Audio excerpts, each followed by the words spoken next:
Assalamualaikum warahmatullahi taala wabarakatuh. Alhamdulillahirabbil alamin. Bertemu kita di alam maya ini. Moga sidang hadirin, sidang pendengar semuanya sihat-sihat. Sahabat-sahabat, anak didik semua yang di sana sihat-sihat semuanya. Okey, jadi pada hari ini saya akan bacakan satu hadis daripada Abu Umamah Al-Bahili daripada Rasulullah sallallahu alaihi wasallam. Iqra'ul Qur'an, bacalah Al-Quran. Fa innahu ya'ti yaumal qiyamah, kelak nanti Al-Quran itu akan datang pada hari kiamat, syafi'an li ashabi, sebagai pemberi syafaat kepada pembaca. Hadis riwayat Imam Muslim, atau kama qala Rasulullah sallallahu alaihi wasallam. Jadi syafi'an sebagai pemberi syafaat. Selain maksud syafi'an sebagai pemberi syafaat, syafi'an juga memberi maksud penggenap. Kita boleh rujuk dalam surah Wal Fajri wa layalin ashr wasyaf'i wal watr. Asy-syaf'i ini bilangan genap. Jadi kenapa di situ disebutkan sebagai genap?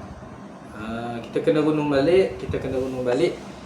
Bila kita mati seorang-seorang, kita akan berada di sana, di alam sana, dalam kegelapan seorang-seorang. Dan seorang itu adalah ganjil. Dan sekiranya kita rapat dengan Al-Quran, kan, kita rapat dengan Al-Quran, kita rajin baca Quran, kita rajin tadabbur Al-Quran, mendengar kisah-kisah Al-Quran, mendengar kuliah tentang Al-Quran, beramal dengan Al-Quran, maka Al-Quran datang sebagai penggenap kita, teman kita di alam kubur sana. Jadi berkawanlah dengan Al-Quran. Jangan sesekali kita merendahkan martabat dia, seperti yang berlaku dalam beberapa hari sebelum ni di dalam Malaysia ini. Sedih kita tengok.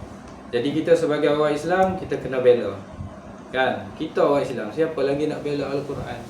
Betul tak? Okey. Jadi kita kena kawan dengan Al-Quran, sebab dia yang akan teman kita nanti di alam sana. Okey.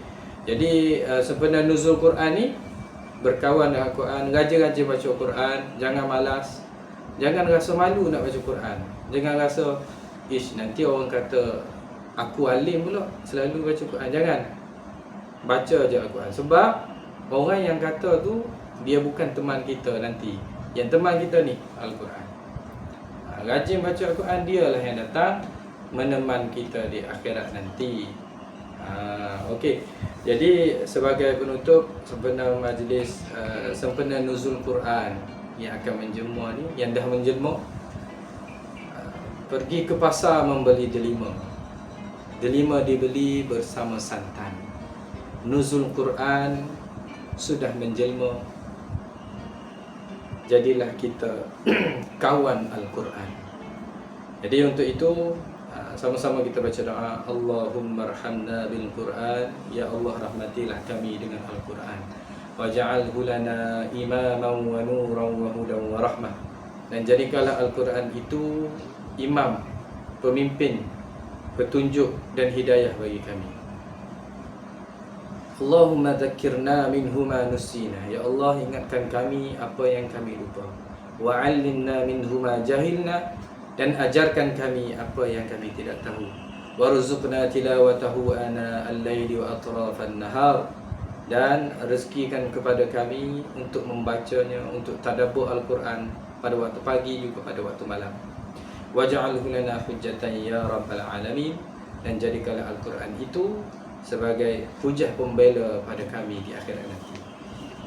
Cukup sekadar itu, nanti kita jumpa lagi. Wabillahi taufiq wal hidayah. Wassalamualaikum warahmatullahi wabarakatuh.